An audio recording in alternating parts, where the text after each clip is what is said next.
Sandra y Andrés, bienvenidos a Escuela Sabática Viva. Es un placer que nos encontremos otra vez aquí en este lugar. Sí. ¿Qué tal vosotros? ¿Cómo estáis? Qué privilegio estar aquí de nuevo. Qué privilegio, realmente. Muy bien, estamos muy bien. Muy bien, bueno, me alegra mucho. Pues nada, ¿qué os parece si comenzamos con una oración pidiendo la bendición de nuestro Dios? Claro que sí. Sandra, ¿puedes orar, por favor? Amoroso Padre que estás en los cielos, gracias Señor por tus bendiciones, gracias porque sos nuestro Dios, nuestro Creador y también nuestro Salvador.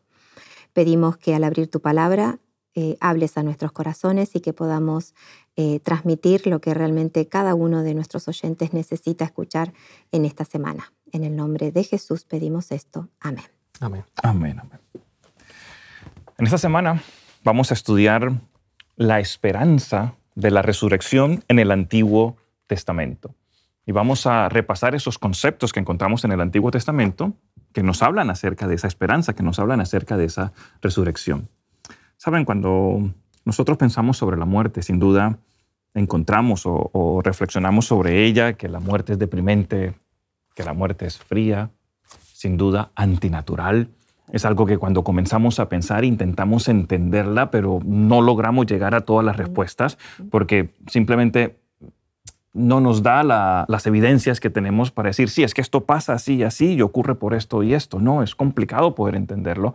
Es difícil poder aceptarlo, inclusive, Andrés, desde un punto de vista psicológico, sin duda. La muerte simplemente no tiene sentido.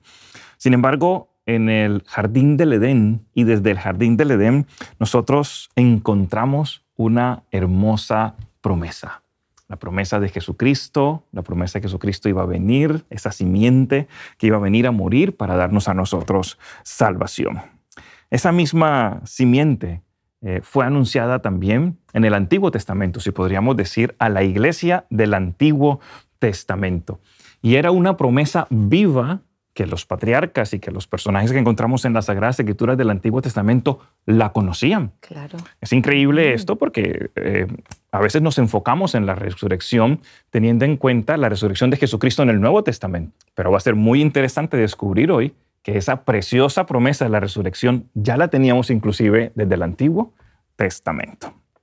Sandra, hablemos de un personaje que sufrió muchísimo, que lo pasó muy mal, que se llegó a quedar hasta sin amigos, por así decirlo. Hablemos acerca de Job. ¿Cuál era la esperanza de Job en medio de su sufrimiento?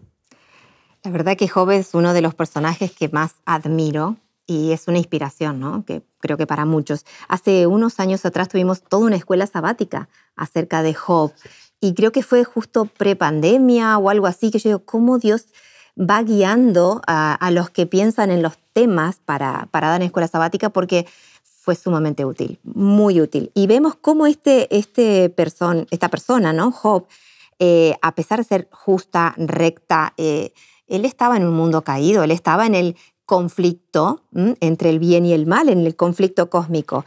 Y Job declara en su libro, ¿no? En el libro de Job, en el capítulo 19, en los versículos 25 al 27, ¿en qué creía? Dice, pero yo sé que mi Redentor vive. Amén. Y que al fin se levantará sobre el polvo y que después de deshecha esta, mi piel, en mi carne he de ver a Dios.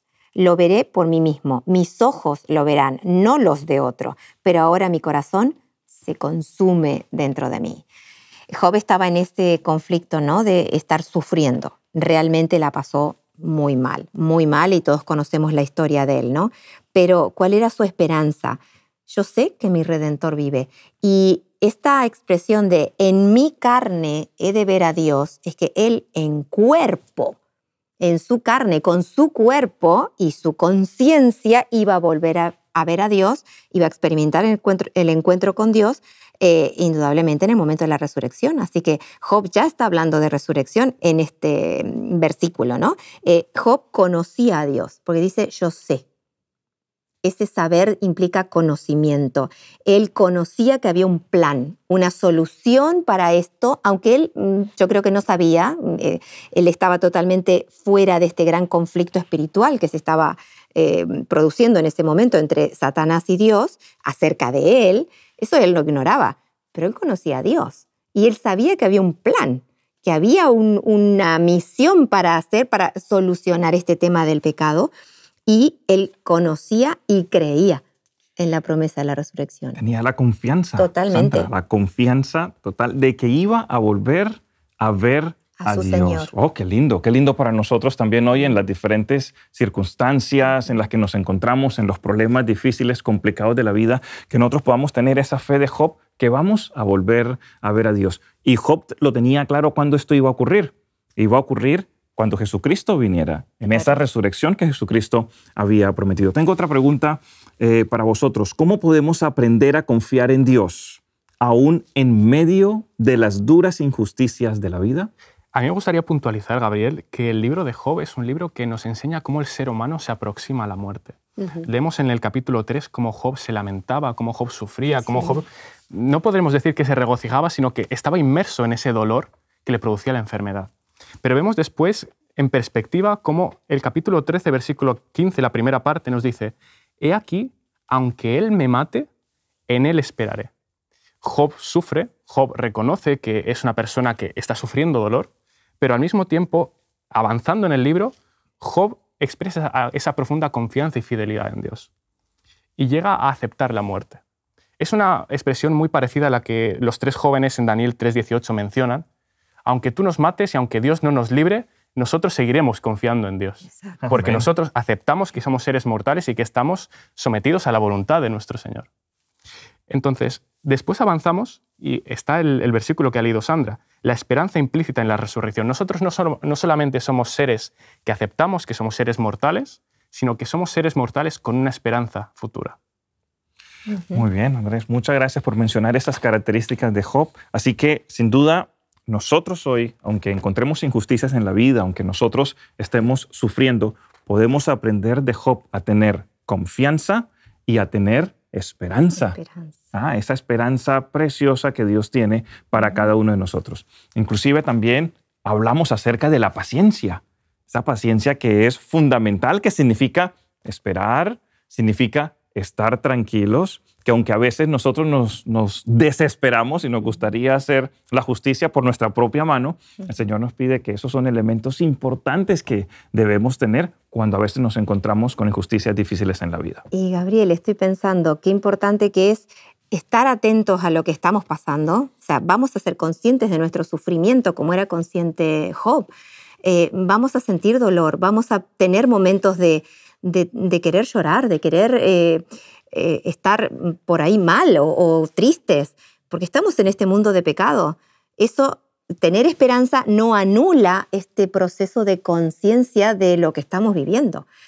Pero nos da otras herramientas espirituales, herramientas psicológicas, la resiliencia, el levantarse una y otra vez. Aunque estamos molidos en el cuerpo, aunque se nos deshace la piel del sufrimiento, no importa. Sí importa, lo vamos a sufrir, pero tener esta esperanza es la que nos da fuerza. Amén. Fuerza para seguir. Entonces, quiero mencionar un versículo sí, antes, Andrés, a lo que adelante. decía Sandra. Decía: enjugará Dios toda la lágrima de ellos, y no habrá más muerte, ni más llanto, ni clamor, ni dolor. Aquí la Biblia está confirmando que realmente el ser humano está sufriendo. No podemos negar esto.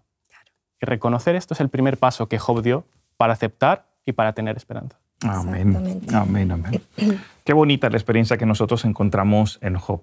Pero vamos a pasar a otra persona muy importante del Antiguo Testamento, una persona que cantaba, que tocaba instrumentos musicales, que fue rey de Israel, que escribió también, era un escritor precioso, lo encontramos en los salmos que él escribió y que nos dan a nosotros mucha confianza, mucha esperanza, un gran poeta, sin duda. Andrés, ¿por qué estaba David tan seguro de esa resurrección final? Pues mira, Gabriel, vamos a contemplar el Salmo 49. Así, a modo general, si lo miramos desde perspectiva pájaro, podemos ver que el Salmo 49 nos presenta la fugacidad de la existencia humana. Cuán fugaces y efímeros somos en este mundo. Sabéis que a mí me ha gustado mucho mi paso por el instituto y bachillerato, específicamente las clases de filosofía. Y me acuerdo que un filósofo que se llamaba Albert Camus mencionaba la siguiente frase: sin la existencia de Dios, no hay más que un problema filosófico verdaderamente serio, que es el suicidio. En otras palabras, si yo no tengo una esperanza en Dios, ¿de qué me sirve? ¿Cuál es el significado de mi vida? ¿De qué me sirve tener relaciones significativas en mi vida? ¿De qué me sirve esforzarme por una carrera profesional? ¿De qué me sirve educar bien a mis hijos? Porque al fin y al cabo, la muerte me estará esperando, tarde o temprano. Entonces, ¿por qué seguir esta condena, como decía en las lecciones anteriores? Aquí David nos presenta el versículo 15 diciendo lo siguiente: pero Dios redimirá mi vida del poder del Seol, porque Él me tomará consigo. En otras palabras, la vida es absurda, porque todos al fin y al cabo morimos. La única esperanza, y David tiene esta esperanza únicamente porque no le queda más alternativa. No nos queda más alternativa que agarrarnos a Dios y tener esperanza en Él. El versículo 17 me gusta también, Andrés, gracias por mencionar el versículo 15. Dice, porque cuando muera no llevará nada ni descenderá tras él su gloria.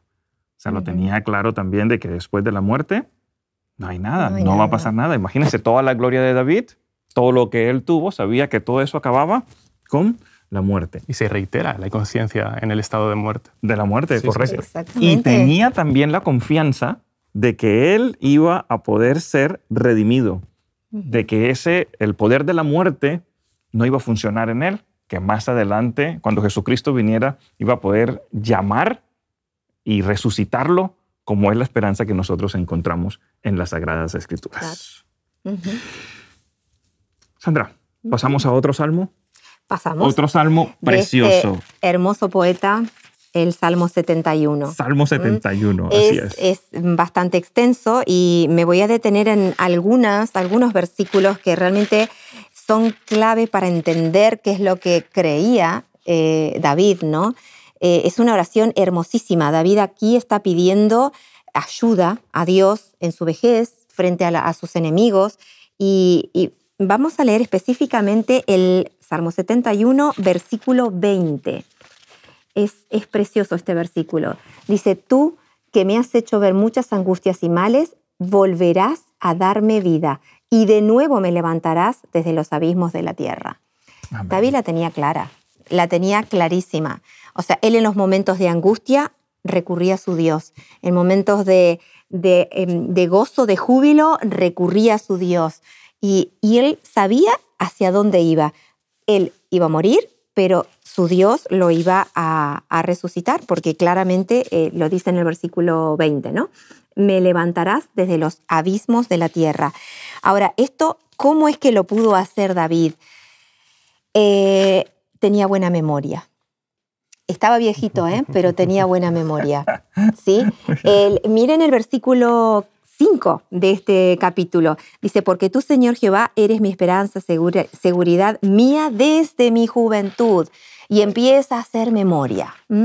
Entonces, claro, él creía en esta esperanza, pero había que alimentarla, esta esperanza. Y esa esperanza se alimenta a través de ver hacia atrás, cómo Dios nos va guiando en la vida. Y nos vamos a acordar que nos guió y nos ayudó en tal situación dolorosa, pero está Dios. Y en tal otra, pero está Dios. Y en tal otra, y así sucesivamente. En el versículo 12 dice, no te alejes, Dios, de mí. Dios mío, acude pronto a mi socorro. Alabo a mi Dios, le pido ayuda y a la vez le doy gracias. Esta actitud de David es muy importante para creer, para alimentar esa esperanza de la resurrección. David estaba rodeado de sus enemigos, claro. Estaba rodeado de situaciones complicadas, difíciles, pero la esperanza de la resurrección lo mantenía firme en su vida. Permíteme enfatizar algo que ha mencionado Sandra. En mi Biblia, el Salmo 71 se titula Oración de un anciano. Y me gustaría leer el versículo 17 que dice, oh Dios, me enseñaste desde mi juventud. Es alguien que mira desde delante hacia atrás. Exacto. Cómo desde mi juventud, yo ya siendo mayor, yo ya siendo anciano, puedo reconocerte desde los años de mi juventud y hasta ahora he manifestado tus maravillas. Es interesante mencionar que somos personas, somos seres que tienen poca memoria. Sí. Y por eso es interesante hacer un ejercicio. Cuando algo me pase, maravilloso en mi vida en la que reconozca a Cristo, poder registrarlo de alguna manera para regocijarme en ello. Amén. Al fin y al cabo, la Biblia es un registro de muchas de las maravillas de Dios en las que nos regocijamos hoy. Qué bonito sería que nosotros hiciéramos un diario personal con todo lo que nos pasa, reconocer a Dios y por lo tanto agradecerle de tal manera que esa seguridad crezca y florezca en nuestra vida. Esa esperanza de la vida eterna es una esperanza preciosa que nosotros encontramos en las Sagradas Escrituras. Pero esa esperanza no se encuentra en esta vida. Esa es una esperanza que nosotros encontramos en la vida venidera. ¿Cómo esa esperanza que nosotros tenemos nos puede ayudar a superar las dificultades que encontramos hoy en el día a día? Y ahí tenemos que ver dos versículos. El texto de Isaías 26:14. O sea, cómo podemos superar y cómo podemos ser portadores de esperanza. Sí. Porque lo importante es superarlo nosotros para portar esa misma esperanza. Entonces, en Isaías 26:14 dice, muertos son, no vivirán. Han fallecido, no resucitarán porque los castigaste, los destruiste y desvaneciste todo su recuerdo. Aquí está hablando de un grupo de personas que quedarán muertos, que tendrán condenación. Y en Isaías 26:19 dice, tus muertos vivirán, tus cadáveres resucitarán, despertad y cantad, moradores del polvo, porque tu rocío es cual rocío de hortalizas y la tierra entregará a sus muertos. Entonces aquí están los dos finales, ¿no? Los dos destinos. Y la gente se desespera. Falta esperanza porque no sabe en qué grupo va a estar. Algunos directamente ni tienen conciencia de que va a haber una vida, o sea, una resurrección. Entonces se quedan en el primer grupo. Acá se termina todo. Después de la muerte no hay nada más. Entonces nosotros tenemos que experimentar esta esperanza hoy para ser buenos transmisores de esta esperanza. Tenemos que ser buenos consoladores. Eso es Es una tarea muy difícil. Muy difícil. Muy difícil, muy complicada. ¿Sabes, Sandra? Mientras estabas hablando, me hiciste acordar de que cuando nosotros vivimos en Kenia, trabajamos en Kenia como misioneros por 3 años y medio, trabajábamos en ADRA y bueno, llevando ayuda humanitaria a diferentes lugares, especialmente en el norte de Kenia, donde la gente era más golpeada por las sequías, unas sequías increíbles. En algunos lugares en el norte de Kenia encontrábamos que habían pasado 5 años sin llover.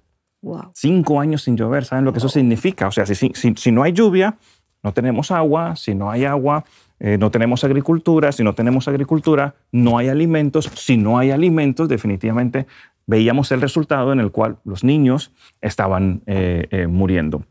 Recuerdo que íbamos a las aldeas a visitarlos y nos encontramos, para ponérselos en perspectiva, lo que significa 5 años sin lluvia. Significa que un niño de 5 años no conoce lo que es la lluvia. ¿Pueden entender ustedes eso? O sea, increíble que eso estuviera pasando allí.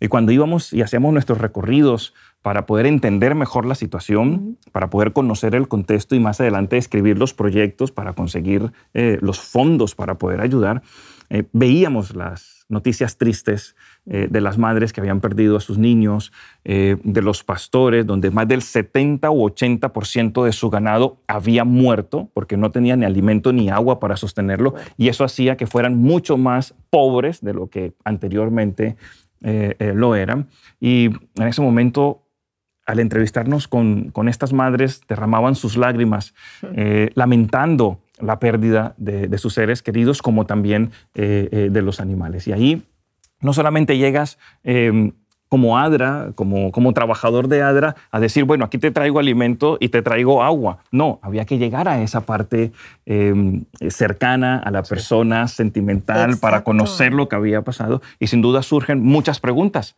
¿Por qué razón esto me está pasando a mí? ¿Por qué razón esto me está ocurriendo a mí? ¿Por qué estoy yo sufriendo esta situación complicada? Tú hablabas, Sandra, de la importancia de poder ser buenos transmisores de esa verdad que conocemos, que es el de la resurrección. Yo sé, Sandra... Pero es difícil, ¿eh? Es difícil. Yo pensé que era buena consoladora porque desde muy pequeña estuve en contacto con la muerte, acompañaba siempre a mi padre a hacer los sepelios. Porque me gustaba cuando papi ponía en el cajón pétalos de rosas o pétalos de flores. En Argentina se usa de tirar terrones de tierra, o sea, terrones, puñados de tierra sobre el cajón. Sobre el féretro. Como para despedirse, ¿no? de esa persona. Pero mi papá siempre, no sé cómo hacía, pero se le ingeniaba de alguna corona por ahí, se ponía pétalos en sus bolsillos y entonces en el momento de despedirse, de hacer la oración, él tiraba esos pétalos de flores sobre la... Y eso a mí me fascinaba. Es como que decía, ay, esa persona, o sea, ahí está la esperanza, una flor que va a renacer. Y entonces creía que tenía palabras adecuadas para consolar. No he tenido mucho contacto de niña, ¿no? Con personas allegadas que han muerto o que han tenido que consolar a sus familiares o sus seres más cercanos. Pero yo creía que era consoladora. Yo iba y bueno, y lo siento, pero Dios va a resucitar. Y tenía todo el versito, ¿no? Hasta que me tocó a mí. ¿Sabéis? La psicología reconoce todo el tema de la consolación tiene que ver con la aceptación de que tenemos la muerte como un episodio insalvable en nuestra vida. Sí. Me gustaría introducir el concepto de duelo desde el punto de vista psicológico, como ese proceso emocional mediante el cual la persona experimenta a raíz de la pérdida de algo o alguien. Normalmente está relacionado con la pérdida de un ser querido. Y hay dos tareas psicológicas fundamentales que se realizan en terapia. Cuando una persona no puede superar esa pérdida, en primer lugar se tiene que hablar sobre el sufrimiento, se tiene que aceptar, como lo decíamos. Y en ese momento, al hablar de esa persona, de las experiencias bonitas que teníamos con ella, de cuáles eran sus costumbres, cuáles eran sus hábitos, qué episodios bonitos hemos experimentado con esa persona. Se da un procesamiento emocional que permite a la persona aceptar esa pérdida. Pero no es suficiente eso, porque eso sería hablar del pasado, esencialmente, sino hay que fijar nuestra vida en lo futuro. Y ahí, 1 Tesalonicenses 4, 16 y 18, dice, alentaos los unos a los otros con las palabras. ¿Qué palabras? Con las palabras de esperanza. Hablar del futuro, hablar de la esperanza futura que tenemos de resurrección. Qué bonito, ¿no? Amén, amén. Claro que sí, claro que sí.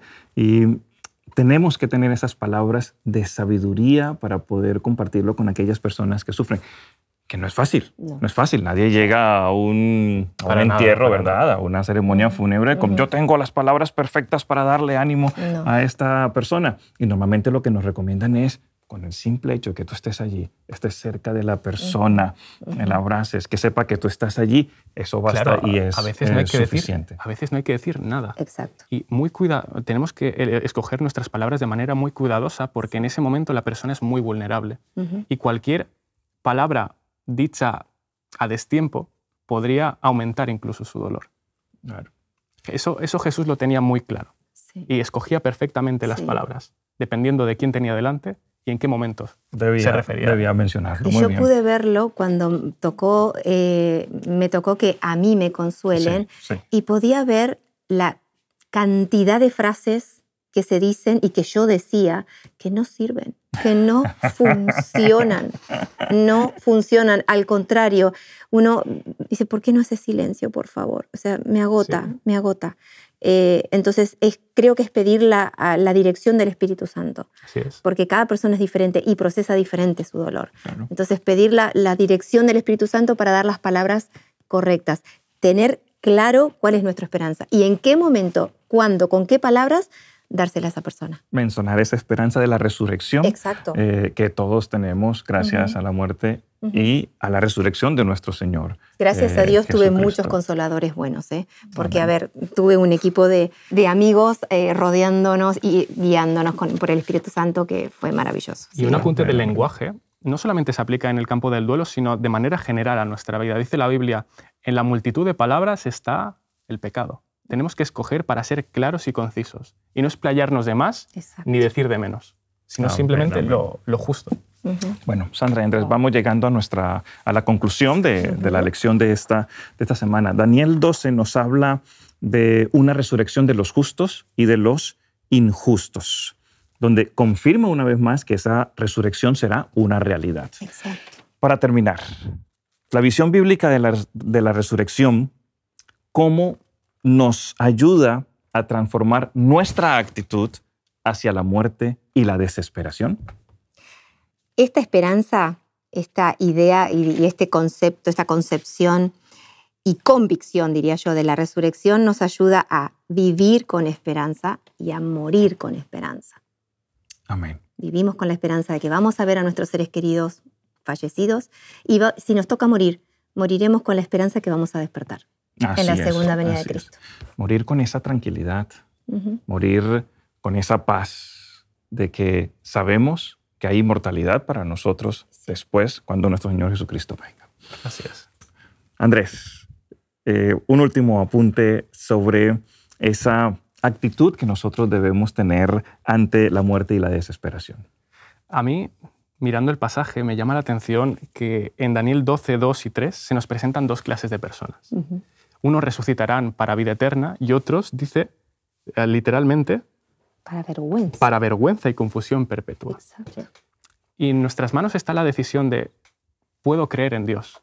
Dios puede transformar mi vida. Dios puede darme esperanza. ¿O no? Realmente está ahí nuestra esperanza, en la decisión que podemos darle a Jesús y que Él transforme nuestra vida.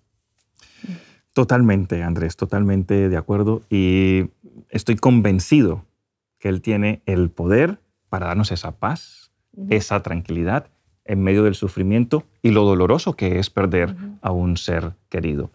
Esa esperanza que esperamos que sea una realidad lo más pronto posible. Amén. Amén. Andrés y Sandra, muchísimas gracias por vuestros aportes durante esta semana y qué bueno es encontrar en el Antiguo Testamento esa preciosa promesa de la resurrección. Ha sido un placer. Un placer, realmente. Nos vemos la próxima semana. Sí, claro. Nos vemos a la siguiente. Muy bien, un fuerte abrazo para vosotros. Igualmente. Te invitamos a tener una experiencia más allá del sábado, convirtiendo tu unidad de acción en una iglesia hogar en donde la Biblia, la oración intercesora, la fraternidad y la testificación sean vuestro estilo de vida. Así experimentaremos un poder renovador en la iglesia y en el cumplimiento de la misión.